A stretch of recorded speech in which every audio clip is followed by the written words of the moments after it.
First scheme பாத்தீங்கன்னா ஸ்டாலின் முதலமைச்சர் ஆன உடனேயே கையெழுத்திடப்பட்ட முதல் திட்டம். சரிங்களா? என்ன பயணம்? விடியல் பயணம். பஸ்ஸுக்கெல்லாம் என்ன பண்ணிருப்பாங்க, பிங்க் கலர் லிப்டிக் அடிச்ச மாதிரி அந்த முன்னாடி மட்டும் பக்கத்து மட்டும் அடிச்சு விட்டாங்க இல்லைங்களா?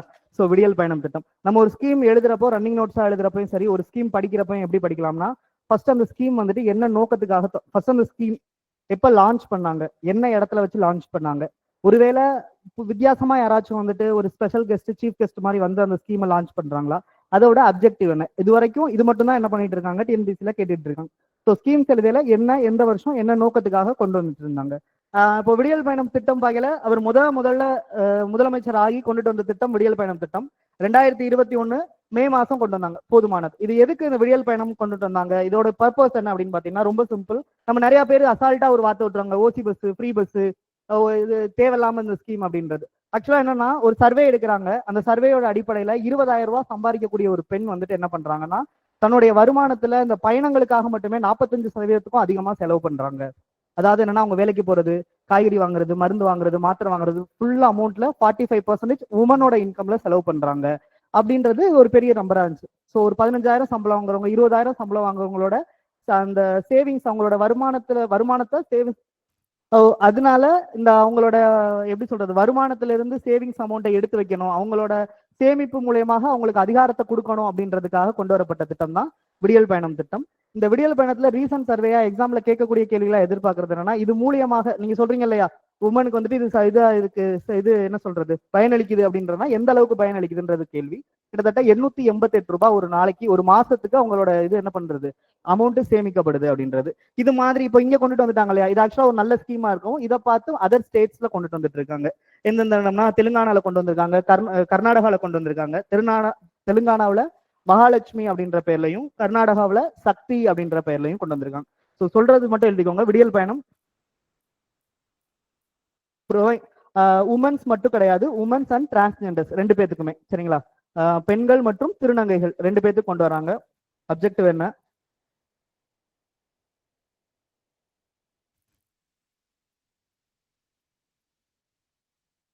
ensuring their participation and the empowerment, அவங்களுடைய பங்களிப்பு மூலியமாக அவங்களுடைய மேம்பாட்டுக்கான வழிவகை செய்யறது தான் இந்த திட்டத்தோடைய நோக்கமா இருந்துச்சு. ஏன் இந்த திட்டத்தோட ஏன் நோக்கம் படிக்கிறோம்னா, நிறைய ஸ்கீம்ஸ்ல என்ன பண்றாங்கன்னா ரிப்பீட்டடா அதோட அப்ஜெக்டிவ் வச்சுட்டு இருக்காங்க. நான் பின்னாடி ஸ்கீம்ஸ் வரையில எந்த ஸ்கீம்ஸ்க்கு என்ன கேட்டாங்கன்றத உங்களுக்கு சொல்றேன். இந்த திட்டத்து மூலயமா ஒருத்தவங்க எவ்வளவு அமௌண்ட் சேவிக்கிறாங்கன்னா 888 இந்த பயணம் வந்துட்டு பொதுவா நகரங்கள்ல, நகர்ப்புற பகுதிகளில் கொண்டுட்டு வந்தது. இந்த திட்டத்தை வந்து லேட்டரா எக்ஸ்டெண்ட் பண்றாங்க. 2024 என்ன பண்றாங்கன்னா, மலை கிராமங்கள் இருக்கு இல்லைங்களா, மலை கிராமங்கள்லையும் இதை எக்ஸ்டெண்ட் பண்றாங்க. எந்த மலை கிராமம்னா உதகமண்டலம் அந்த இடங்கள்ல ஸ்டார்ட் பண்ணாங்க. அந்த ரெண்டு ஸ்டேட் மட்டும் எழுதிக்கோங்க, தெலுங்கானா அண்ட் கர்நாடகா. தெலுங்கானால என்ன பேருனா மகாலட்சுமி, கர்நாடகாவில் சக்தி அப்படின்றது. ஓகே ஆமா, அடுத்த ஸ்கீம் போயிடலாமா, கொஞ்சம் மேக் இட் ஃபாஸ்டியா. ஓகே, இந்த கலைஞரின் உரிமை தொகை அப்படின்ற திட்டம், இது ஆக்சுவலா ரொம்ப காலமா பேசிக்கிட்டே இருக்காங்க. பெண்கள் வந்து வீட்டுல இருக்காங்க, சும்மா தானே இருக்காங்க அப்படின்றப்போ என்னன்னா, பெண்களுக்கு அவங்களுடைய சுய தேவைகளை தீர்த்துக்கிறதுக்காக ஒரு அமௌண்ட் அரசாங்கம் வழங்கணும் அப்படின்ற ஒரு கருத்தை பேசுறாங்க. அதன் வாயிலாக பெண்களுக்கு என்ன பண்றாங்க, 1000 ரூபாய் வந்து உரிமை தொகை. இது வந்து உதவியோ இல்ல வந்துட்டு வேற மாதிரி பாதுகாப்பு கொடுக்குறோம் அப்படிலாம் கிடையாது, அவங்களுக்கான உரிமைக்கான தொகையா சொல்றதுதான் கலைஞரின் உரிமை தொகை திட்டம். இந்த தேதி ரொம்ப ரொம்ப முக்கியமான தேதிமா. ஏன் இந்த தேதி முக்கியம்னா, இது வந்து அண்ணாவுடைய பிறந்த தினம். இது ஆக்சுவலா பாத்தீங்கன்னா இந்த தேதியில ரெண்டு மிக முக்கியமான திட்டங்கள் ரிப்பீட்டடா எக்ஸாம்ல மாத்தி மாத்தி மாத்தி ஸ்கீம் கேட்டுட்டே வருவாங்க. என்னன்னா, 2023 கலைஞருடைய மகளிர் உரிமை தொகை திட்டம், 2022 என்ன ஸ்கீமியா, காலை உணவு திட்டம். ரெண்டுமே என்ன தேதினா செப்டம்பர் 15. அது வந்து எந்த இடத்துலன்னா மதுரையில தொடங்கியிருப்பாங்க. இது எந்த இடத்துலன்னா அண்ணாவுடைய பிறந்த ஊரான எந்த இடத்துல, காஞ்சிபுரத்துல தொடங்கி இருந்திருப்பாங்க. இதுல எல்லாருக்கும் ஒருவேளை கேட்கிறாங்க, இன்னும் உள்ளக்க போறாங்க, இந்த கலைஞர் உரிமை தொகைக்கான வயது என்ன, இது யாருக்கான அமௌண்ட், பெண்களுக்கானது கிடையாது. பெண்கள்னு சொல்லிட முடியாது இல்லையா, பெண்கள்னா 18 வயசுலயும் பெண்கள் தான். யாருக்கானது, குடும்ப தலைவிகளுக்கானது. அப்போ வயது வரும் என்னன்னா 21 வயதுக்கு மேற்பட்ட பெண்கள் மற்றும் திருநங்கைகள், அவங்களுக்குமே இந்த அமௌண்ட் வந்து போகுது. இதே மாதிரி வேற வேற இடங்கள்ல வேற வேற ஸ்டேட்ஸ்ல என்னென்ன கொண்டு வந்திருக்காங்கன்றது எழுதிக்கோங்க. மேற்கு வங்காளத்துல லட்சுமி பண்டர்கர், கிரகலட்சுமி கர்நாடகாவில், லாட்லி பஹானா யோஜனா மத்திய பிரதேசத்துல, காலையில தான் பார்த்திருப்பீங்க. ஜவஹர், ரோஜ்னா, உஜ்வாலா, கிருஷி, சம்மன், சம்ரிதி. ஓகே, புதுமை பெண் திட்டம் அப்படின்றது இதை ஃபர்ஸ்ட் கேட்டுக்கோங்கம்மா, அதுக்கப்புறம் எழுதிக்கோங்க. ஆக்சுவலா பாத்தீங்கன்னா ரீசெண்டா சொல்லிட்டே இருப்பாங்க, கவர்மெண்ட் வந்து தங்கத்துக்கு தாலிக்கு தங்கம் கொடுத்ததை வந்துட்டு இந்த டிஎம்கே கவர்மெண்ட் வந்து என்ன பண்ணிருச்சு, இப்படி கெடுத்துருச்சு. தாலிக்கு தங்கம் வந்துட்டு யாருக்கு கொடுத்தோம், பெரிய ஆளுகளுக்காக பணக்காரங்களுக்காக கொடுத்தோம், கஷ்டப்படுற பொண்ணுங்களுக்கு தானே கொடுத்தோம், அப்படிதானே ஒரு டாக் இருந்துச்சு. ஆக்சுவலா எதுக்கு நான் இப்போ தாலிக்கு தங்கம் கொடுக்கறதும் திருமணத்துக்கு காசு கொடுக்குற ஸ்கீமும் எதுக்கான ஸ்கீம்? வறுமை ஒழிக்கிற ஸ்கீமா? அவங்களோட அந்த நோக்கம் என்னவா இருக்கும்னா அவங்கள படிக்க வைக்கணும் அப்படின்றது நோக்கமா இருக்கும். ஆக்சுவலா பாத்தீங்கன்னா இந்த புதுமை பெண் திட்டம் முதல் முறையா எப்படி இருந்துச்சுன்னா Moovalur Ramamirtham marriage assistance schemes அப்படின்ற பெயர்ல இருந்ததுயா. சரிங்களா? இப்போ என்னன்னு பாத்தீங்கன்னா அதை 2 கேட்டகரியா பிரிக்கிறாங்க. ஒண்ணு என்னன்னா பட்டப்படிப்பு படாதவங்க, 10th 12th படிச்சவங்க. 2வது கேட்டகரி என்னன்னா டிகிரி படிச்சவங்க அல்லது டிப்ளமோ படிச்சவங்க அப்படின்னு 2ஆ பிரிக்கிறாங்க. இப்படி பிரிக்கிறப்ப ஃபர்ஸ்ட் கேட்டகரிக்கு 25,000 ரூபாய் பணமும் எவ்வளவு கொடுக்குறாங்க, 1 பவுன் தாலிக்கான தங்கம் கொடுக்குறாங்க. அதே மாதிரி இங்கிட்ட 50,000 ரூபாய், இங்கிட்ட என்ன சொல்றாங்க, 1 பவுனுக்கான தங்கம் கொடுக்குறாங்க. இப்போ நம்ம எப்படி பார்த்தாலும் கணக்கு பண்ணி பார்த்தோம்னா டிகிரி முடிச்சவங்களுக்கு இன்னைக்கு 1 பவுன் ரேட் என்ன ஆயிடுச்சு? 1 லட்சம் ஆகி போச்சு. 1 லட்சம் 1 பவுன் ரேட்டு. இங்கிட்ட அமௌண்ட் எவ்வளவு கொடுக்குறாங்க, 50,000. அப்போ ஒரு பொண்ணுக்கு எவ்வளவு கொடுக்கணும், 1,50,000 கொடுக்கணும். இப்போ நம்ம இப்போ கிளாஸ் எடுக்கிறதுக்கு முன்னாடி நான் ஒரு 15 வருஷம் 10 வருஷத்துக்கு முன்னாடி எடுத்தேன். யாரெல்லாம் வந்துட்டு கல்யாணத்துக்கு காசு வாங்கணும்னு கேட்டா கிளாஸோட கை தூக்கி இருப்பாங்க. ஏன்னா ஏழைகள் நம்ம என்ன பண்ண முடியாது, லிமிட் பண்ண முடியாது. அப்படித்தானே? எல்லாருக்குமே என்ன பண்ணி ஆகணும், அப்ளை பண்ணணும். எல்லாருமே பிலோ பாவர்ட்டி லைன் சர்டிஃபிகேட் வச்சிருப்போம், வாங்கி என்ன பண்ணிருப்போம், அந்த காசை வாங்கியிருப்போம். அது கவர்மெண்ட்டுக்கு அதோட யூஸ் இல்லை. கல்யாணத்துக்கு நம்ம அப்ளை பண்ணணும்னு வச்சுக்கோங்க, 2வது குழந்தை பிறக்கிறப்பதான் நமக்கு என்ன பண்ணும், அந்த அந்த குழந்தைக்கு வந்து ஏதாவது தாயத்து பண்றதுக்கு தான் வந்து சேரும். ஸோ என்ன பண்ணாங்க கவர்மெண்ட் அப்படின்னா, கவர்மெண்டோட நோக்கம் பிள்ளைங்களை படிக்க வைக்கிறது. ஸோ அதுக்கு என்ன பண்ணலாம்னா இந்த அமௌண்ட்டை வந்துட்டு இயர்லியா மந்த்லி 1000 கொடுத்தோம்னா அந்த பொண்ணுங்களும் அந்த 1000க்காச்சும் போயிட்டு வந்து படிப்பாங்க கிராமப்புறங்கள்ல.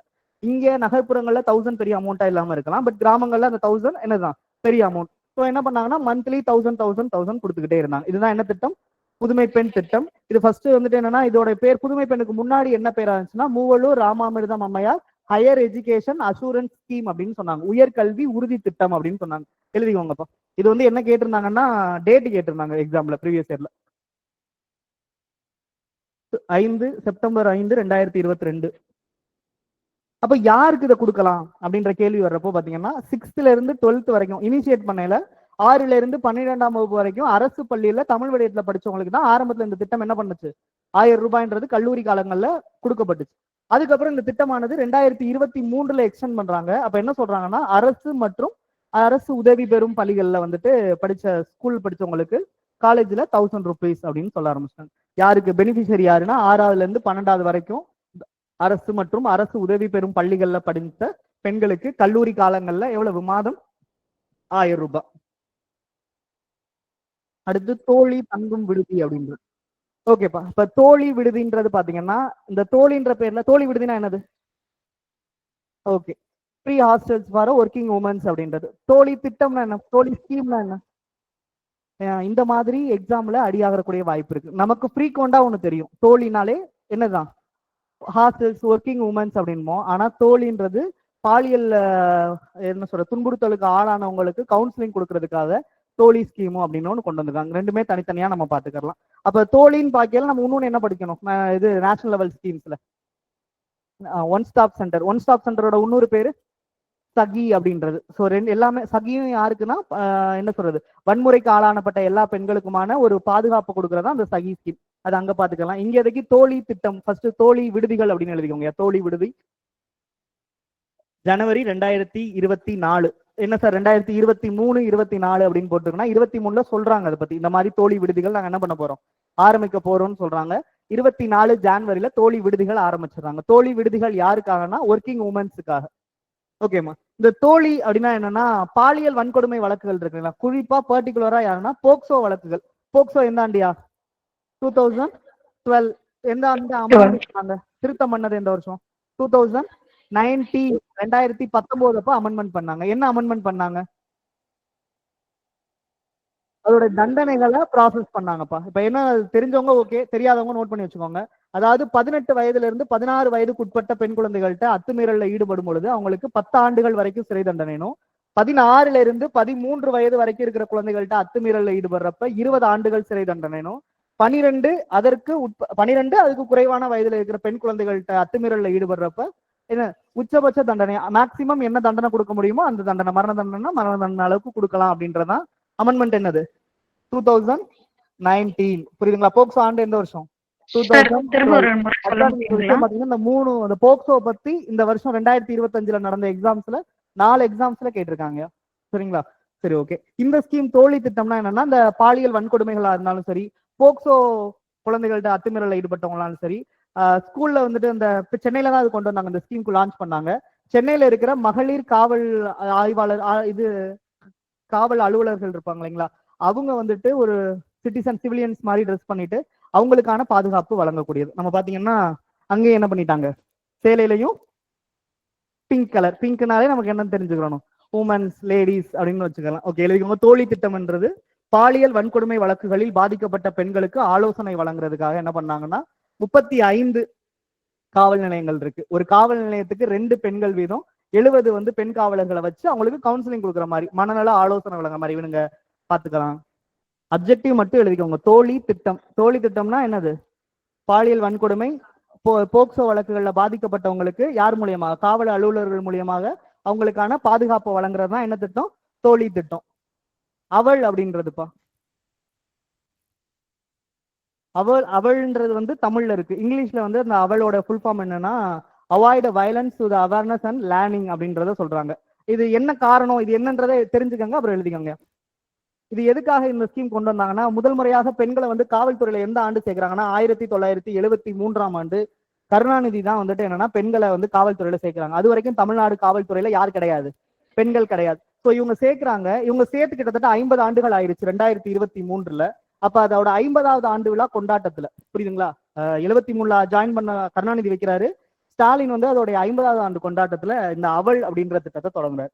இந்த அவள் அப்படின்னா என்னன்னா, பெண்களுக்கு வந்துட்டு தற்காப்பு கலைகளை பயிற்சி கொடுக்கறது மூலியமாக, ஒரு பிரச்சனைனா எப்படி வந்துட்டு நடந்துக்கணும்னு அவேர்னஸ் பண்றது மூலியமாக, கற்றல் வழியாக தங்களை பாதுகாத்துக் கொள்வதற்கான awareness violence through the awareness and learning, அதாவது விழிப்புணர்வு கொடுக்கறது, கற்பிக்கப்படுறது, இது ரெண்டு மூலியமா அவங்கள்ட்ட வந்துட்டு எப்படி சொல்றது, அவங்களுடைய ஆபத்துகள்ல இருந்து எப்படி தற்காத்து கொள்றதுன்ற ஸ்கீம் தான் என்னது அவள் ஸ்கீம். பேக்ரவுண்ட் என்னன்னா 1973 ஃபர்ஸ்ட் என்ன பண்ணாங்க, பெண்களை காவல்துறையில சேர்த்தாங்க. எழுதிக்கோங்க ஸ்பீடா.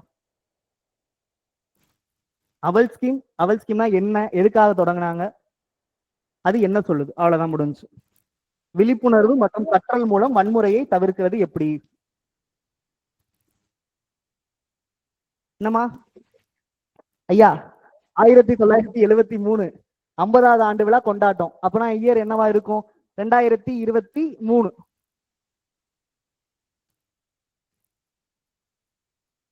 ஓகேம்மா, மாத்திரலாமா.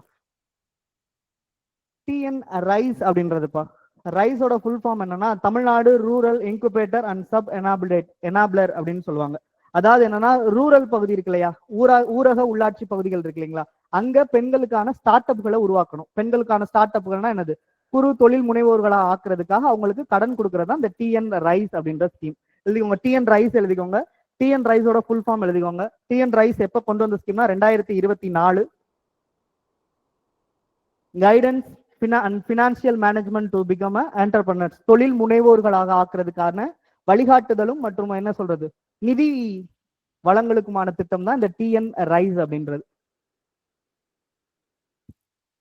இது எதுக்கு கீழே இந்த ஸ்கீம் கொண்டு வராங்கன்னா, வாழ்ந்து காட்டுவோம்னு ஒரு திட்டம் இருக்கு இல்லைங்களா, வாழ்ந்து காட்டுவோம் என்னது, எஸ் வி கேன், அந்த மாதிரி அந்த திட்டத்துக்கு கீழே பெண்களை பெண் தொழில் முனைவோர்கள் ஆக்குறது திட்டத்துக்கு கீழே கொண்டு வந்து இந்த பாயிண்ட் நோட் பண்ணி பாருங்க. வாழ்ந்து காட்டுவோம் திட்டத்தின் கீழாக இந்த திட்டம் செயல்படுகிறது.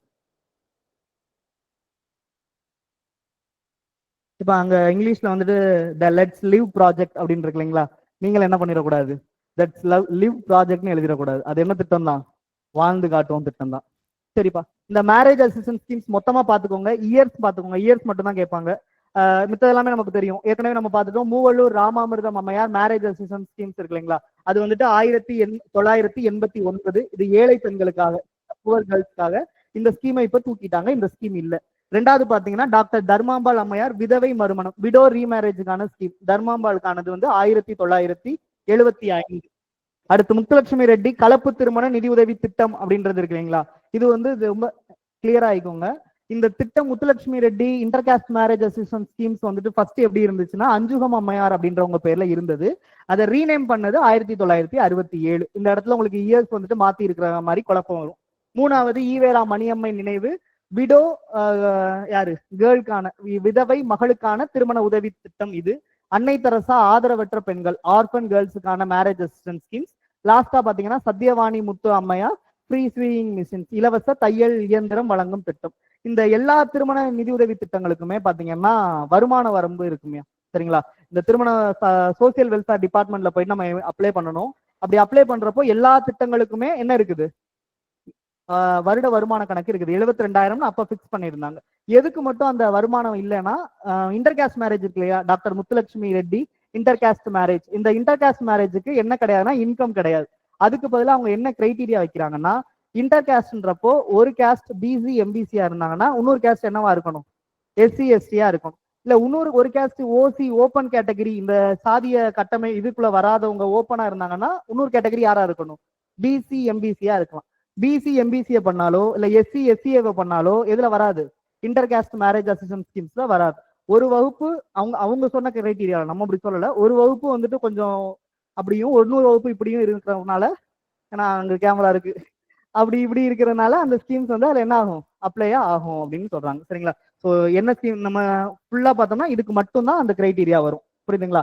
அதுக்கப்புறம் பாத்தீங்கன்னா எல்லாமே அப்ளை பண்ண உடனே கிடைச்சிரும், புரியுதுங்களா? இது மட்டும் என்ன பண்ணாது, இன்டர் காஸ்ட் மேரேஜ் ஒரு உடனே கிடைக்காது. ஏன்னா எல்லாம் பார்த்து கல்யாணம் பண்ணி வைக்கிறவங்களே என்ன சார் பண்ண மாட்டாங்க. இன்கம் சீலிங் இப்ப வந்து இன்க்ரீஸ் பண்ணிருக்காங்க 1,50,000 சார். அதுதான் ஸ்டார்டிங் பண்ணல. இப்ப நமக்கு இது இருக்கு இல்லைங்களா, சத்யவாணி முத்து அம்மையார் இது இலவச தையல் இயந்திரம் வழங்கும் திட்டமா இருந்தாலும் சரி, எல்லாமே இப்ப நம்ம கூட சிஎம் சிஹெச்எஸ் இருக்கு இல்லைங்களா, முதலமைச்சரின் விரிவான காப்பீடு திட்டம், அதை ரிவைஸ் பண்றப்ப என்னன்னா நம்மளுடைய இயர்லி இன்கம் பேசிஸ் மாறிக்கிட்டே இருக்கும். ஸ்டார்டிங்ல இந்த ஸ்கீம்ஸ் அறிவிக்கையில 72,000 இருந்தது. இப்ப எல்லாத்துக்குமே அந்த ஸ்கீம்ஸ் என்ன பண்ணுவாங்கன்னா 1,20,000 அப்படின்றத அந்த மினிமம் அமௌண்ட்டா வந்து பண்ணிருப்பாங்க. அதை எக்ஸாம்லயும் ஒரு தடவை கேட்டிருந்தாங்க. இந்த சிஎம்சிஹெச்எஸ் இருக்கு இல்லையா, முதலமைச்சரின் விரிவான மருத்துவ காப்பீட்டு திட்டம், அதுல வந்துட்டு வருட வருமானத்தை எவ்வளவு அமௌண்ட்டா கூட்டினாங்கன்றது ப்ரீவியஸ் இயர்ல கேட்டிருந்தாங்க, சரிங்களா? இப்போ இதை மட்டும் எழுதிக்கோங்க. இந்த முத்துலட்சுமி ரெட்டி அம்மையார் மட்டும் என்னன்னா ஒரு வருஷம் கழிச்சுப்பா, ஏன்னா ஒழுங்கா நல்லபடியா சேர்ந்து வாழ்றாங்களா இல்ல பாதியிலே பிரிஞ்சிடறாங்களா அப்படின்றத பார்த்துட்டு 1 இயர் கழிச்சுதான் என்ன பண்ணுவாங்க, அந்த அமௌண்ட் கொடுப்பாங்க. இது வந்து பாத்தீங்கன்னா இந்த திட்டம் 2 தான் பிரிக்கிறாங்க. மணமகள் அந்த 10வது படிச்சிருக்கணும், இந்த 10th வரைக்கும் படிச்சிருந்தாங்கன்னா எவ்வளவு, 25,000 பிளஸ் 8 கிராம். இங்க என்ன நம்ம டிகிரி முடிச்சிருந்தாங்கன்னா 50,000 பிளஸ் 8 கிராம். இதுல வந்து பாத்தீங்கன்னா பழங்குடியினரா இருந்திருந்தாங்கன்னா அவங்க 5வது வரைக்கும் படிச்சிருந்தா மட்டுமே போதுமானது. இது மட்டும் தெரிஞ்சுக்கோங்க. இது நம்ம எல்லாமே நமக்கு எல்லாத்துக்குமே தெரிஞ்சதா இருக்கும். இந்த ட்ரைபல் பீப்புளுக்கு மட்டும் எத்தனாவதா இருந்தா பண்ணா 5வது வரைக்கும் படிச்சிருந்தா போதுமானது. இமைகள் திட்டம் அப்படின்ற திட்டம்யா. இந்த இமைகள் திட்டம்னா யார சொல்றாங்கன்னா, பெண் குழந்தைகள் இருக்காங்க இல்லைங்களா, பெண் குழந்தைகள் பாலியல் துன்புறுத்தலுக்கு ஆளாகும் பொழுது அவங்களுக்கான மறுவாழ்வு, அவங்களுக்கான குற்றங்களுக்கான அந்த குற்றப்பத்திரிகை தாக்கல் செய்யறத பத்தி விரைவா முடிவெடுக்கணும்ன்றதுக்காக இந்த ஸ்கீம் கொண்டு வந்தாங்க. இந்த திட்டத்துல இதுல என்ன சொல்றாங்கன்னா, பாதிக்கப்பட்டவர்களுக்கு விரைவான நீதி கிடைப்பதற்காக வழக்கு புலன் விசாரணைகள் எத்தனை நாளைக்குள்ள முடிச்சிருக்கணும்னு சொல்றாங்க. இதுதான் ரொம்ப முக்கியமான பாயிண்ட். இமைகள் ஸ்கீம்ல எத்தனை நாளைக்குள்ள அந்த வழக்கு முடிக்கணும்னா 60 நாளைக்குள்ள முடிக்கணும்னு சொல்லியிருக்காங்க. ஒருவேளை அந்த குழந்தை பெண் குழந்தை பாதிக்கப்பட்டிருந்துச்சுன்னா அவங்களுக்கு என்ன பண்ண சொல்றாங்க, இழப்பீடு மற்றும் மறுவாழ்வுக்கான விஷயங்களை அவங்களுக்கு கொடுக்கணும் அப்படின்றது. அப்ப இமைகள் அப்படின்ற ஸ்கீம் 2023. சிம்பிளா ஞாபகம் வச்சுக்க வேண்டிய விஷயம்னா, குழந்தைகளுக்கான பாலியல் துன்புறுத்தல்ல இருந்து அவங்கள பாதுகாக்கிறதுக்கு அப்புறம் ரெக்கவரி பண்றதுக்கான ஸ்கீம் அது, புரியுதுங்களா? அந்த குற்றம் நிகழ்ந்துச்சுன்னா எத்தனை நாளைக்குள்ள குற்றப்பத்திரிகை தாக்கல் செஞ்சிருக்கணும்னா 60 days, 60 நாளைக்குள்ள குற்றப்பத்திரிகை என்ன பண்ணிருக்கணும், தாக்கல் செஞ்சிருக்கணும். இமைகள் ப்ராஜெக்ட். அதுக்கப்புறம் நமக்கு தொன்று தொட்டு திரும்பி திரும்பி அடிச்சு துவச்ச ஸ்கீம் 2 ஸ்கீம் இருக்கும். என்ன ஸ்கீம் ஒன்று 1992 எல்லா எக்ஸாம்லையும் கேட்டு வைப்பாங்க, தொட்டில் குழந்தை திட்டம், கேடல் பேபி ஸ்கீம். 2வது திட்டம் என்னது, முதலமைச்சரின் chief ministers girl child production scheme. இந்த எங்க ஊர் பக்கத்துலாம் பார்த்தோம்னா பொம்பளை பிள்ளைங்களுக்கு பேர் வைப்பாங்க, என்னென்னு வைப்பாங்க, போதும் பொண்ணு வேணாம் பொண்ணு பேர் வச்சிட்டோம்னா அடுத்து என்ன பண்ணாது, பொம்பளை புள்ள பறக்காது, என்னடா நியாயம் அப்படின்ற மாதிரி. ஆக்சுவலா என்னன்னா நமக்கு நம்ம கிளாஸ்ல பேசியிருப்போம், அகைன் சொல்றேன், என்னன்னா இவர் இருக்காருங்களா, Nobel prize winner Amartya Sen அப்படின்றது இருக்காருங்களா, அவர் வந்துட்டு 1990 என்ன சொல்றாருன்னா ஒரு புக்ஸ் எழுதுறாரு, many faces of gender inequality, பாலின பாகுபாட்டின் பல்வேறு முகங்கள் அப்படின்ற புத்தகம் எழுதுறாரு. அந்த புத்தகத்துல அவர் என்னென்னத்தெல்லாம் கிளாசிஃபை பண்ணாரோ அந்த அந்த பாகுபாடுகள் என்ன இருக்குது, இன்னும் இருக்குது. பெண் குழந்தைகள் வேணாம் அப்படின்ற எண்ணம் வந்து எங்க உருவாகுதுன்னா ஆண் குழந்தைகள் மீதான விருப்பத்தை உண்டு பண்ணுது.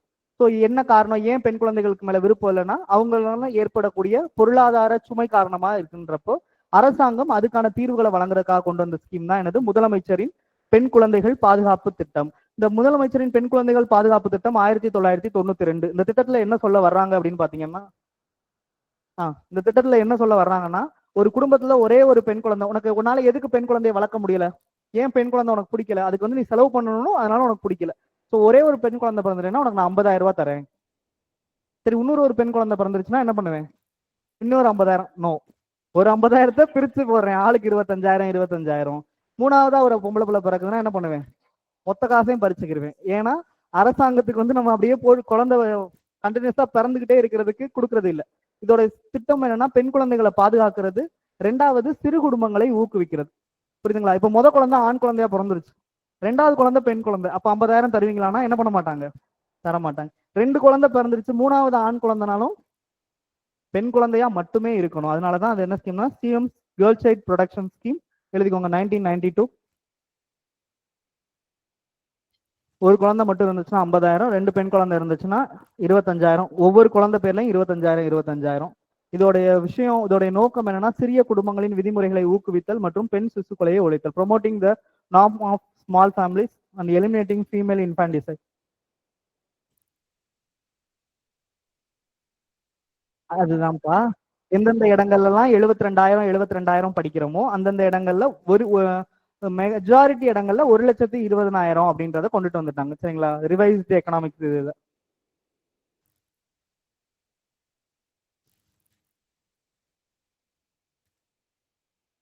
ஓகேயா? அடுத்து கேடல் பேபி ஸ்கீம்ஸ் எழுதிக்கோங்கப்பா. ஏன் இதை ஃபுல்லா எழுத வேண்டாம், அதோட அப்ஜெக்டிவ் போதும், 2. ஃபர்ஸ்ட் என்னது? Production of the preventing of the elimination the female infanticide, promoting the norm of small families அப்படின்றது. சிறிய குடும்பங்களை ஊக்குவிக்கிறது, பெண் சிசு கொலைகளை தடுக்கிறது. டைம் என்னப்பா? 3. அடுத்து தொட்டில் குழந்தை திட்டம், கேரல் பேபி ஸ்கீம்ஸ், 1992 சேலத்துல. ஆக்சுவலா இது ரொம்ப பெரிய நல்ல ஸ்கீம். இப்ப உதாரணத்துக்கு டிஎம்கே வந்துச்சுன்னா ஏடிஎம்கே பத்தி கொஸ்டின்ஸ் கேட்க மாட்டாங்க. ஆனா இந்த எந்த கவர்மெண்ட் வந்தாலும் விட முடியாத கேள்விகள்ல வந்து இந்த சத்தியவாணி முத்து அம்மையார் மேரேஜ், இது ஃப்ரீ ஸ்வீயிங் மிஷின்ஸா இருந்தாலும் சரி, தொட்டில் குழந்தை திட்டமா இருந்தாலும் அது ரிப்பீட்டடா வந்துகிட்டே இருக்கும். இப்போ தொட்டில் குழந்தை திட்டம் எந்த ஊர்ல கொண்டுட்டு வந்தாங்க? சேலம்ல கொண்டுட்டு வந்தாங்க. பெண் சிசு கொலையை ஒழிக்கிறதுக்காகவும் பெண் குழந்தைகளை மரணத்தின் பிடியில இருந்து பாதுகாக்கிறதுக்காகவும் கொண்டு வர திட்டம் தான் கேடல் பேபி ஸ்கீம். இந்த ஸ்கீம் எவ்வளவு சக்சஸ் ஆன ஸ்கீம்னா, இந்த ஸ்கீம் இதோடைய முக்கியமான விஷயம் என்னன்னா சைல்டு செக்ஸ் ரேஷியோவை இம்ப்ரூவ் பண்றது. கிட்டத்தட்ட என்ன சொல்றாங்கன்னா, இந்த ஸ்கீம் கொண்டு வந்த 10 ஆண்டுகள்ல கிட்டத்தட்ட 5,432 குழந்தைகள் காப்பாற்றப்பட்டு. ஒருவேளை இந்த ஸ்கீமே கொண்டுட்டு வரலன்னு வச்சுக்கோங்க ஜெயலலிதா, என்ன ஆயிருந்திருக்கும்? இந்த 5,432 குழந்தைகள்ல பாதி இறந்து போயிருக்கும், பாதி தெருக்கல்ல விடப்பட்டிருக்கும். ஸோ இது வந்து இதுல வந்து கிட்டத்தட்ட பாத்தீங்கன்னா 4,000 சொச்சம் பெண் குழந்தைகளும் 1,000 சொச்சத்துக்கிட்ட என்ன இருக்காங்க? ஆண் குழந்தைகள். அப்ப இந்த குழந்தைகளும் பொதுவாகவே 19 குழந்தைகள் வேணாம் அப்படின்றப்ப அங்க இது ரொம்ப ரொம்ப நல்ல ஸ்கீம்ப்பா, தொட்டில் குழந்தை திட்டம். அடுத்து எழுதிக்கோங்க, நியூட்ரிஷன் அஷூரன்ஸ் ப்ராஜெக்ட், ஊட்டச்சத்தை உறுதி செய்யும் திட்டம் அப்படின்றது. இந்த ஸ்கீம் ஃபர்ஸ்ட் எப்ப கொண்டு வந்தாங்கன்னா 2022 கொண்டு வந்தாங்க, நீலகிரி மாவட்டத்துல கொண்டுட்டு வந்தாங்க. இதுல கொண்டுட்டு வர்றது இந்த ஊட்டச்சத்தை உறுதி செய்யும் திட்டம் அப்படின்னு பாத்தீங்கன்னா 0ல இருந்து 6 வயது, 0னா பிறந்த குழந்தையில இருந்து 6 வயதுக்குட்பட்ட குழந்தைகளுக்கு ஊட்டச்சத்தை வந்து என்ன செய்யறது? கன்ஃபார்ம் பண்ற மாதிரி ஒரு ஸ்கீம் தான் இது. எழுதிக்கோங்க, ஊட்டச்சத்தை உறுதி செய்யும் திட்டம். 6 வயதுடைய 0 முதல் 6 வயதுடைய குழந்தைகளின் ஊட்டச்சத்து குறைபாட்டை அவர்களின் தாய்மார்களின் ஊட்டச்சத்து நிலையை மேம்படுத்துவதற்கு. இதெல்லாம் எதுக்கே பண்றாங்க? பெண்களோட ஊட்டச்சத்தை சரி செய்யணும், தாய்மாரோட ஊட்டச்சத்தை சரி செய்யணும், குழந்தைகளோட ஊட்டச்சத்தை சரி பண்ணணும். ஏன்? அம்மா நல்லா இருக்கணும். அம்மா சார். வேற குழந்தை நல்லா இருக்கணும். குழந்தை சார். என்னங்க நமக்கு என்ன என்னங்கப்பா? என்னங்கய்யா? ஜெண்டர் ஈக்குவாலிட்டியை மெயின்டைன் பண்ணணும். ஜெண்டர் ஓகேப்பா. இப்போ நம்ம நியூட்ரிஷன் இது வந்து என்னன்னா, நீங்க சொன்னது ஜெண்டர்னான்னு கிளியரா கேட்கல. ஜெண்டர்னு சொல்லினீங்கன்னா சொல்றேன். நியூட்ரிஷன்றப்போ நமக்கு என்ன கிடையாது? மென் அண்ட் உமன் அப்படி கிடையாது. இப்போ போக்சோல வந்துட்டு நம்ம சைல்டு கேர்ள் சைல்டுன்னு சொல்ல முடியுமா? போக்சோ வந்து கேர்ள் சைல்டையா பாதுகாக்குது? சைல்டுனாலே அது பாதுகாக்கும். யாரு சைல்டுக்கான வயசை நிர்ணயிச்சது? யாரு?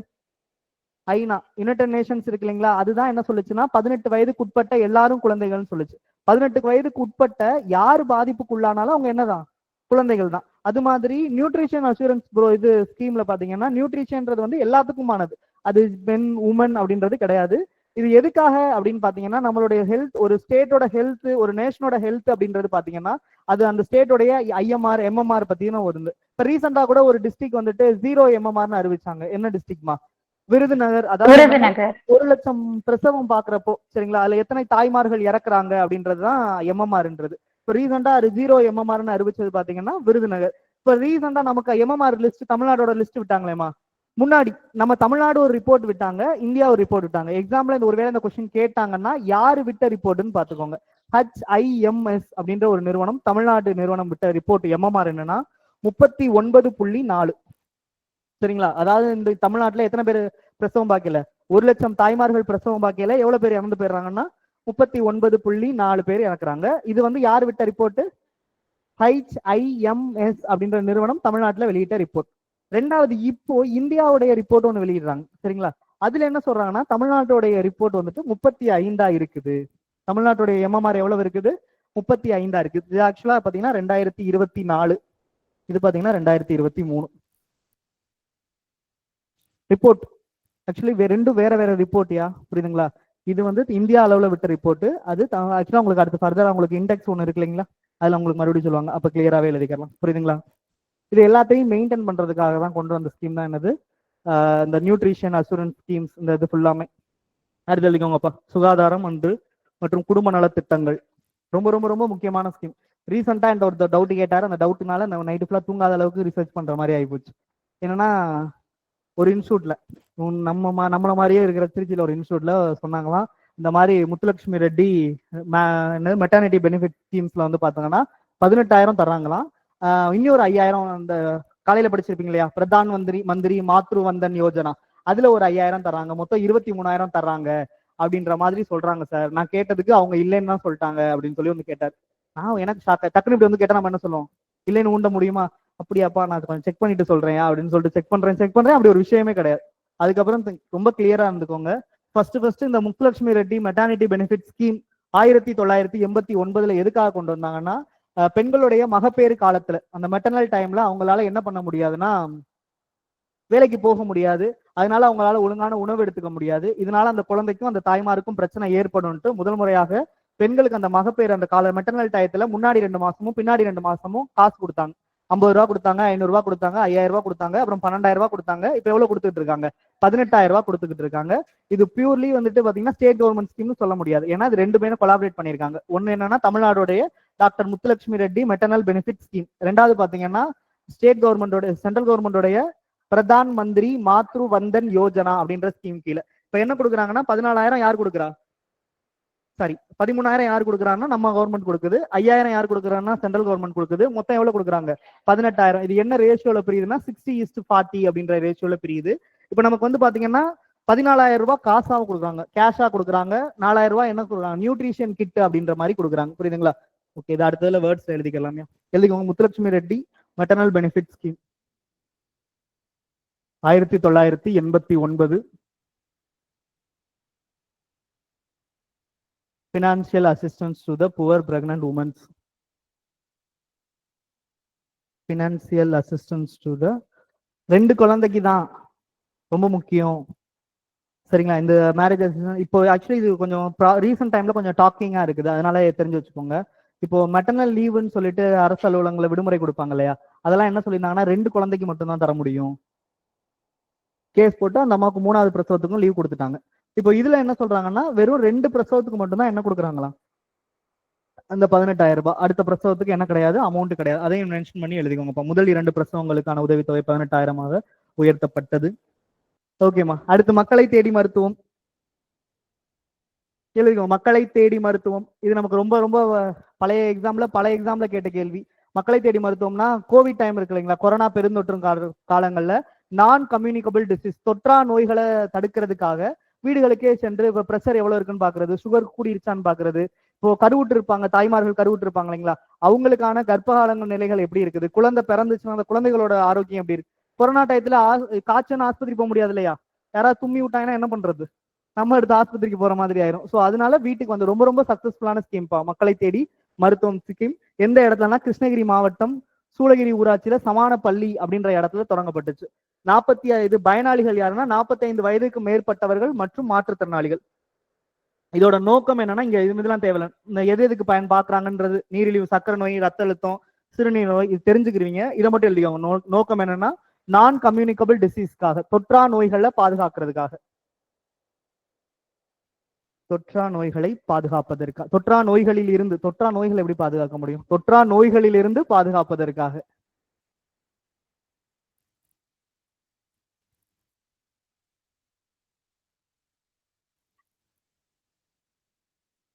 ஓகேம்மா, எழுதிட்டீங்களா? அடுத்து பாத்தீங்கன்னா இந்த ஸ்கீம் வந்துட்டு ரீசெண்டா 2024 மக்களை தேடி மருத்துவம்ன்ற ஸ்கீம் வந்துட்டு என்னன்னா ஐக்கிய நாடுகளோட இடைநிலை பணிக்குழுனால விருதுகள், அதாவது மிக பெரிய அளவுல பெரிய நம்பர்ஸ் ஆஃப் பீப்புள்ஸ் வந்துட்டு நோய் வர்றதுக்கு முன்னாடியே பாதுகாக்கப்பட்ட திட்டம்னு ஐநானால இந்த விருது வந்துட்டு எந்த திட்டத்துக்கு வழங்கப்பட்டதுன்னா மக்களை தேடி மருத்துவத்திற்கு. உங்களுக்கு எக்ஸாம்ல கேட்கறதுக்கான வாய்ப்பு இருக்கு. ஐநாவால தமிழக அரசு சுகாதாரத்துறைக்கு எந்த திட்டத்துக்காக வழங்கப்பட்டதுன்னா இந்த மக்களை தேடி மருத்துவம் அப்படின்ற குரூப் 2A திட்டத்துக்காக. மெயின்ஸ்ல ஆல்ரெடி கேட்டுட்டாங்க சார் இந்த கொஸ்டின். கேட்டுட்டாங்களா? சரி, மறுபடியும் கேட்பாங்கப்பா. ஓகே. அடுத்து மக்களை தேடி ஆய்வகம். இது என்னன்னா மக்களை தேடி மருத்துவம் இருக்கு இல்லைங்களா? மக்களை தேடி மருத்துவம் என்ன, வீட்டுக்கு போயிட்டு செக் பண்றது. ஆய்வகம்னா என்ன, வீட்டுல போய் என்ன பண்றது, டெஸ்ட் எடுத்து இது பண்றது. இது வந்து இதோட முக்கியமான விஷயம் என்ன, மக்களை தேடி மருத்துவத்தோடைய துணை திட்டமா இருக்குது அப்படின்றது தெரிஞ்சுக்கோங்க. மக்களை தேடி மருத்துவம் மக்களை தேடி ஆய்வகம் 2024 தொல்லவலை ஆரம்ப சுகாதார நிலையம் கன்னியாகுமரியில இருக்குது. இதோட நோக்கம் என்னன்றது. அடுத்து தொழிலாளர்களை தேடி மருத்துவம். இந்த தொழிலாளர்களை தேடி மருத்துவம்ன்ற ஸ்கீம் வந்து பாத்தீங்கன்னா நிறைய நோய்கள் வந்துட்டு தொழிற்சாலைகள்லையும் தொழில் செய்யக்கூடிய இடங்கள்லையுமே என்ன பண்ணிட்டு இருக்குன்னா பரவிக்கிட்டு இருக்கு. உதாரணத்துக்கு நம்ம ஜியாகிரபி புக்ல இருக்கும் இல்லையா, என்னது பருத்தி ஆலைகளில் வேலை செய்பவர்களுக்கு என்ன என்ன ஸ்கீம், நீங்க எல்லாரும் என்ன பேர், அந்த நோய் பேர் என்ன? எல்லாரும் குரூப் 2க்கு ரெடி ஆயிட்டீங்க.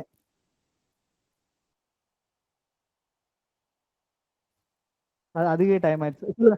ஆஸ்துமா, காச நோய், ஆஸ்துமா இதெல்லாம் கிடையாது. சொல்லுங்க, நம்மளோட ஜியாகிரபி புக்ல இருக்கும். அதாவது சொல்லுமா, ஆஸ்டியோபைஸ்னோசிஸ், அதாவது மண்டே ஃபீவர் அப்படின்னு சொல்லுவாங்க. அப்படித்தானே? அடுத்த 10 நாள் எக்ஸாம் இருக்கு, அப்படித்தானே? ஓகே. அந்த மாதிரி தொழிற்சாலைகள்ல தொழில் செய்யக்கூடிய இடங்கள்ல வேலை செய்பவர்களுடைய நோய்களை கண்டறிகிறது தான் தொழிலாளர்களை தேடி மருத்துவம். திருவள்ளூர் மாவட்டத்தில் தொற்றா நோய்களுக்கான சிகிச்சை தொழில் புரியும் தொழிற்சாலைகளில் பணியாற்றும் தொழிலாளர்கள் பயன்பெறுவர் இதுல, இந்த ஸ்கீம் கீழே. இன்னுயிர் காப்போம் திட்டம். இன்னுயிர் காப்போம், இதை ஸ்பீடா சொல்லி முடிச்சிடறேன், அதுக்கப்புறம் எழுதிக்கோங்க. இன்னுயிர் காப்போம் திட்டம் இதோடைய இன்னொரு பேர் என்னன்னா நம்மை காக்கும் 48 அப்படின்றது. 2022 டிசம்பர் மாசம் இந்த ஸ்கீம் கொண்டுட்டு வந்தாங்க. இது என்னன்னா சாலை விபத்து, இதோட நோக்கம் ப்ரீவியஸ் இயர்ல கேட்டிருந்தாங்க. அப்ஜெக்டிவ் என்ன, நோக்கம் என்னன்றது ப்ரீவியஸ் இயர்ல கொஸ்டின் இருந்துச்சு. சாலை விபத்துகளினால் ஏற்படக்கூடிய உயிரிழப்பை தடுப்பதற்காக ஆப்ஷன் என்ன தெரியுமா வச்சிருந்தாங்க? 1 சாலை விபத்துகளை தடுக்க, 2 சாலைகளை பாதுகாக்க, 3வது சாலைகளில் ஏற்படும் விலங்குகளின் உயிர் சேதங்களை, இந்த ஆடு மாடுலாம் அடிபட்டு சாகுதுலப்பா, அதோடைய உயிர்களை பாதுகாக்க. லாஸ்ட் ஆப்ஷன் என்ன வச்சிருந்தாங்கன்னா சாலை விபத்துகளினால் ஏற்படும் மனித உயிர்களை பாதுகாக்க அப்படின்றது. அதாவது என்னன்னா விபத்து ஏற்பட்ட முதல் 1 மணி நேரத்தை என்ன சொல்லுவாங்கன்னா கோல்டன் ஹவர்ஸ் சொல்லுவாங்க. டக்குன்னு தூக்கிட்டு நம்ம படத்துல எல்லாம் பாக்குற மாதிரி என்ன சொல்லுவாங்க, கொஞ்ச நேரத்துக்கு முன்னாடி கூட்டிட்டு வந்திருந்தா ஆஸ்பத்திரி வாசல் தாண்டா ஆக்சிடென்டே ஆச்சு, தூக்கிட்டு இங்க வந்து தாண்டா விட்டோம் அப்படின்ற மாதிரி அந்த கோல்டன் ஹவர்ஸ்குள்ள கொண்டுட்டு போய் காப்பாற்றணும் அப்படின்றது. இது முழுக்க முழுக்க கவர்மெண்ட் ஹாஸ்பிட்டல்ஸ் அப்படின்னா கிடையாது, அரசு மற்றும் தனியார் நிறுவனங்களோட. இந்த அரசு இந்த மருத்துவமனைகள்ல இந்த இன்னுயிர் காப்போம் திட்டம் அல்லது நம்மை காக்கும் 48 அப்படின்ற திட்டம் விபத்து ஏற்பட்ட முதல் 48 மணி நேரங்கள்ல மருத்துவமனைக்கு சேர்க்கிறப்ப 81 வகையான சிகிச்சைகள், கிட்டத்தட்ட 1 லட்சம் மதிப்பிலான சிகிச்சை வந்து என்ன பண்ணப்படுதுன்னா இலவசமா வழங்கப்படுது. இப்போ பட்ஜெட் இருக்குங்களா, அறிவிக்கிறப்ப என்ன சொன்னாங்கன்னா அந்த 1 லட்சம்ன்றது 2 லட்சமா இன்க்ரீஸ் பண்ணிட்டோம் அப்படின்றது இப்போ ரீசெண்டா கரண்ட் அஃபேர்ஸ்ல ஆட் ஆயிருக்கு. புரியுதுங்களா? ஸ்கீம் வந்து எழுதிக்கோங்க, அந்த ஸ்கீமோட ஆண்டு எழுதிக்கோங்க. செங்கல்பட்டு மாவட்டம் மேல்மருவத்தூர் ஆதிபராசக்தி அம்பாள் இருக்காங்க இல்லைங்களா, அங்க கிடையாது, அது அந்த பேர்ல இருக்கிற காலேஜ், அந்த காலேஜ்ல இந்த ஸ்கீம் லான்ச் பண்ணாங்க. இந்தியாவிலேயே அதிகமாக சாலை விபத்துகளினால் உயிரிழப்பு ஏற்படக்கூடிய மாநிலம் தமிழ்நாடுப்பா. சரிங்களா? தமிழ்நாட்டிலேயே அதிகமாக சாலை விபத்துகள் ஏற்படக்கூடிய இடம் சென்னை. சாலை விபத்துகளினால் ஏற்படும் உயிரிழப்பு அதிகமா இருக்கக்கூடிய இடம் கோயம்புத்தூர். என்ன காரணம்? சென்னையில தானே அதிகமா ஆக்சிடென்ட் ஆகுது, அப்ப சென்னையில தானே அதிகமா சாகணும். ஏன் ஆகலைன்னா அங்க டக்குன்னு கூட்டு போய் என்ன பண்ணிடுறாங்க, ஆஸ்பத்திரியில காப்பாத்திடுறாங்க. கோயம்புத்தூர்ல வந்து என்ன சொல்றோம், ட்ரிப்பு போறோம்னு சொல்லிட்டு அடிபட்டு ஹைவேஸ்ல கிடக்கிறனால தூக்கிட்டு போய் காப்பாத்துறதுக்கு டைம் ஆயிடுது. அதனால கோயம்புத்தூர்ல அதிகமான இறப்புகள் இருக்கு அப்படின்னு சொல்றாங்க. 2025 2 லட்சமா அதை இன்க்ரீஸ் பண்ணியிருக்காங்க. வீரா மீட்பு வாகனம் அப்படின்றதோட, வீரா வாகனம் அப்படின்றது அந்த சாலை விபத்துகள்ல இருந்து அடிபட்டவங்களை கூட்டிட்டு போய் காப்பாற்றக்கூடிய வாகனம். அந்த வீராவோட ஃபுல் ஃபார்ம் மட்டும் எழுதிக்கோங்க. இப்போ Veera, vehicle for the extremely emergency rescue of the accidents. Tamil இங்கிலீஷ்ல எழுதுறவங்க இங்கிலீஷ்ல எழுதிக்கோங்க. ஓகே. முதலமைச்சரின் மருத்துவ காப்பீட்டு திட்டம், chief minister comprehensive health insurance scheme அப்படின்றது. இதை பத்தி 5 பாயிண்ட் அப்படி பார்த்தோம்னா, ஃபர்ஸ்ட் இந்த ஸ்கீம் வந்துட்டு பாத்தீங்கன்னா 2009 ஆரம்பிக்கிறாங்க இந்த ஸ்கீம். அதுக்கப்புறம் வந்து என்னன்னா முதலமைச்சரின் விரிவான மருத்துவ காப்பீடு திட்டம், இது ப்ரீவியஸ் இயர்ல கேட்ட கொஸ்டின். என்ன தேதியில இந்த திட்டம் வந்துட்டு பெயர் மாற்றம் பண்ணாங்க அப்படின்றது வந்து பாத்தீங்கன்னா 2012 ஜனவரி 11. இது என்னன்னா, இதோட நோக்கம் என்னன்னா, பொருளாதார ரீதியா நலிவடைஞ்ச ஏழை எளியவர்களுக்கு மருத்துவ சிகிச்சைக்கான பலனை வழங்குறது. மருத்துவ சிகிச்சைக்கு காசு கொடுக்கறது இல்ல, என்ன கொடுக்கறது, மருத்துவ சிகிச்சையே மலிவான விலையில கொடுக்கறது தான் இந்த திட்டத்துடைய நோக்கம். இதோடைய வருட வருமானம் என்ன இருந்துச்சுன்னா, முன்னாடி 72,000 இருந்துச்சு. அதை இப்ப என்னவா பண்ணிட்டாங்க, 1,20,000 மாத்திட்டாங்க. காப்பீட்டு தொகை வந்து எவ்வளவு அமௌண்டா இருக்குது, 5 லட்சம்ன்றது காப்பீட்டு தொகையா இருக்குது. To provide the free quality health care to the economically weaker sections, reduce the financial burden to the ensure the universal health coverage. இதுக்கு முன்னாடி இதோட பேர் என்னவா இருந்துச்சா, கலைஞரின் காப்பீட்டு திட்டம் அப்படின்றது இருந்துச்சு. அதுக்கப்புறம் தான் மொத்தமா முதலமைச்சரின் விரிவான மருத்துவ காப்பீட்டு திட்டம். இதை சிம்பிளா CMCHS தமிழ்ல எழுதுறவங்களும் அந்த டேர்ம் இல்லைங்களா,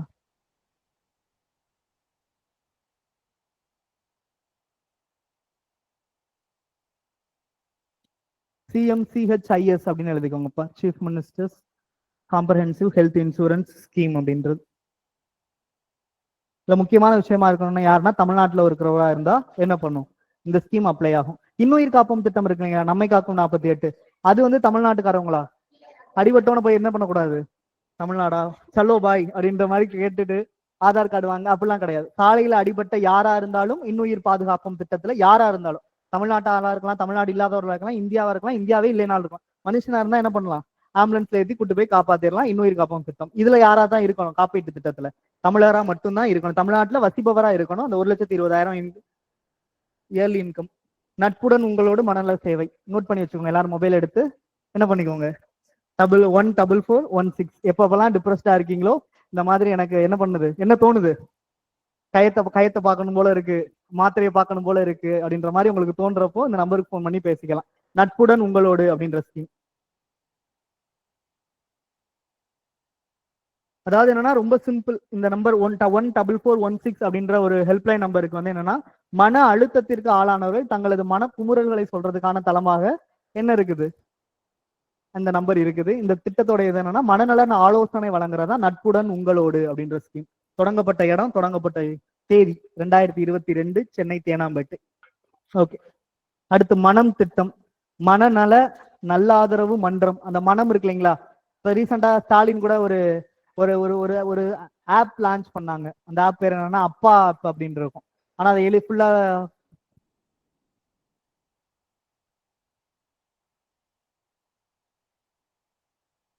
அப்பா ஸ்கீம், சரிங்களா. அந்த அப்பா ஸ்கீம் வந்துட்டு நம்ம வந்து ஆப் ஒரு நாள் டைம் இருந்ததுன்னா, லாஸ்ட் டேட்ல நம்ம ஒரு நாள் ஆப்ஸ், தமிழ்நாடு கவர்மெண்ட் கவர்னன்ஸ் கீழே என்னென்ன ஆப்ஸ் எல்லாம் லான்ச் பண்ணிருக்கு அப்படின்றத பாசிபிள் இருந்தா, டைம் இருந்தா பார்ப்போம், சரிங்களா. ஓகே, எழுதிக்கோங்க. மனம் திட்டம் அப்படின்றது மனநல நல்லாதரவு மன்றம், அதோட ஷார்ட் ஃபார்ம் தான் மனம் அப்படின்றது. டிசம்பர் மாசம் 2022 சென்னையில தொடங்கப்பட்டது. அப்ஜெக்டிவ் என்ன, to improve the mental health and wellbeing the students to the wellness programme school colleges across the Tamil Nadu. மாணவர்களுடைய மனநலன்களை பாதுகாக்கிறதுக்காக பள்ளி மற்றும் கல்லூரிகள்ல அவங்களுக்கான கவுன்சிலிங் செக்ஷன்ஸை அரேஞ்ச் பண்றது. அதோட அப்ஜெக்டிவ் மட்டும் நோட் பண்ணி வச்சுக்கோங்க. தமிழகம் முழுவதும் உள்ள பள்ளி கல்லூரி மாணவர்களின் நல்வாழ்வு நிகழ்ச்சிகள் மூலமாக மாணவர்களின் மன ஆரோக்கியம் மற்றும் மனநல நல்வாழ்வை மேம்படுத்துவது. நம்பரும் அதே நம்பர் தான், சேமா தான் இருக்கும். 7 வருமா. அடுத்து புற்றுநோய் பரிசோதனை திட்டம். இப்ப தமிழ்நாட்டுல பாத்தீங்கன்னா இந்த ரெண்டு ஸ்கீம் இருக்குமையா.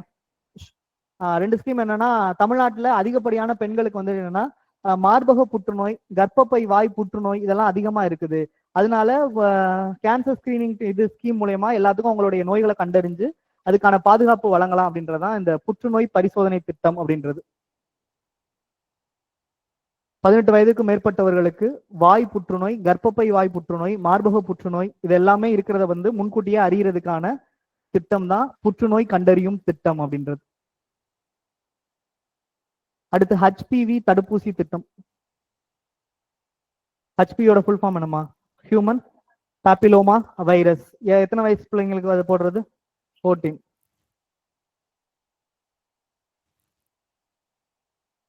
HPV மனித பாப்பிலோமா வைரஸ் அப்படின்னு சொல்லுவாங்க, கவனிச்சுக்கோங்க. இது வந்து என்னன்னா, இப்போ எல்லா குழந்தைகளுக்குமே, இப்ப நிறைய பேருக்கு தமிழகத்துல கர்ப்பப்பை வாய் புற்றுநோய் ஏற்படுது பெண் குழந்தைகளுக்கு. ஸோ என்ன சொல்றாங்கன்னா, இப்ப நம்ம வீட்டுல நம்ம குழந்தைங்களுக்கு தெரிஞ்சிருந்தாலுமே என்ன பண்ணலாம், இந்த வயசுல இருக்கும் பட்சத்துல நம்ம என்ன பண்ணிடலாம்னா தடுப்பூசி போட்டுடலாம்.